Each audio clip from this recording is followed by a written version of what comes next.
Sí, gracias. Buenas noches.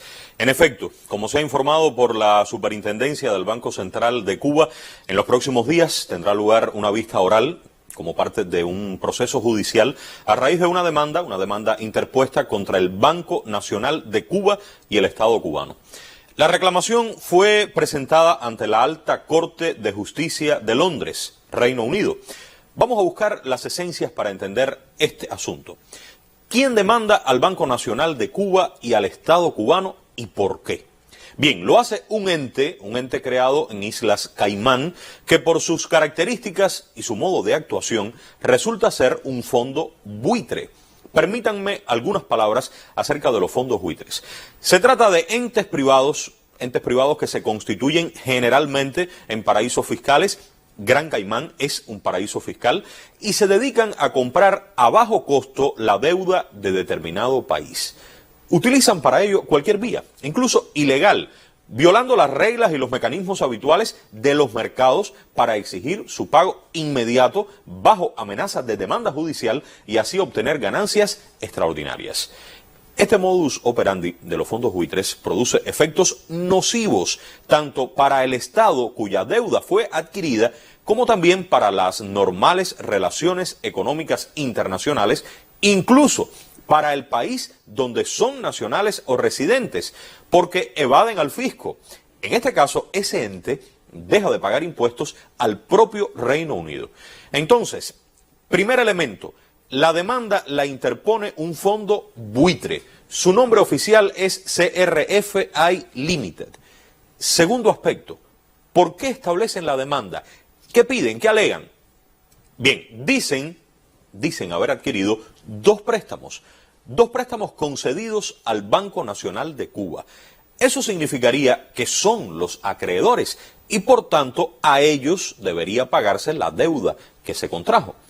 ¿Cuál es el argumento que defiende Cuba en tanto? Bueno, que el ente que demanda no ha sido en realidad nunca acreedor del país, ni lo es en este momento. El fondo buitre violó la ley cubana en materia de deuda soberana y las formalidades requeridas sobre la cesión de créditos. Cuba alega además que los actos jurídicos realizados mediante el quebrantamiento de estas reglas son universalmente repudiados y carecen de valor legal. Para entender la posición de Cuba es imprescindible mostrar algunos antecedentes. ¿Por qué el fondo buitre no es acreedor? Cuando el país contrajo esas deudas, estaba ya establecido en ley que para cederlas a otro acreedor, debía contarse en todos los casos con el consentimiento del Estado, concretamente del entonces Comité Estatal de Finanzas, hoy Ministerio de Finanzas y Precios, y del Consejo de Ministros. ¿Esto qué significa? Significa que las entidades que prestaron el dinero a Cuba podían vender su posición de acreedores y que entonces otra entidad se ubicaría en su lugar. Pero para que eso ocurriera, repito, Cuba debía mostrar su aprobación, manifestar que estaba de acuerdo con esta cesión.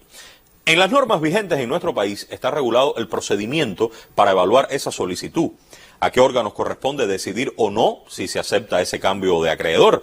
En el proceso de cesión de estas deudas al ente que hoy demanda a Cuba, se produjeron importantes violaciones de lo acordado, que constituyen la esencia del por qué se afirma que el fondo buitre no fue ni es acreedor legítimo.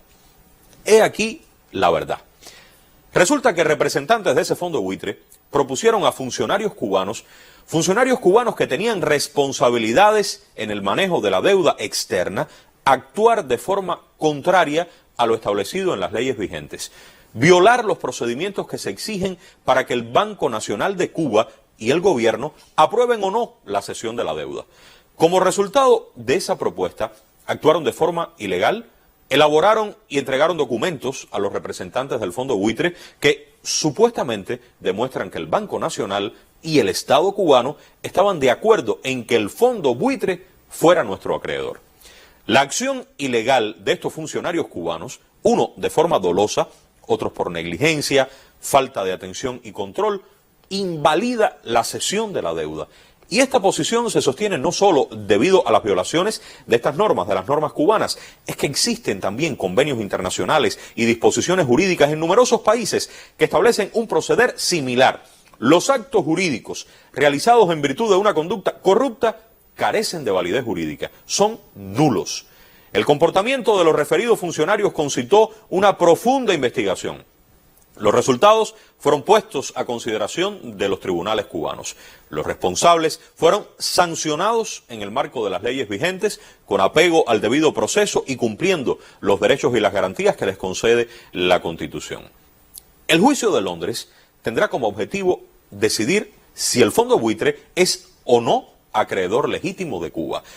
Es la Corte de Londres porque cuando se contrajo la deuda, se acordó entre el acreedor original y el Banco Nacional de Cuba que este sería el tribunal para dirimir los conflictos que se suscitasen, atendiendo al prestigio, atendiendo a la tradición internacional que en estas materias posee ese órgano.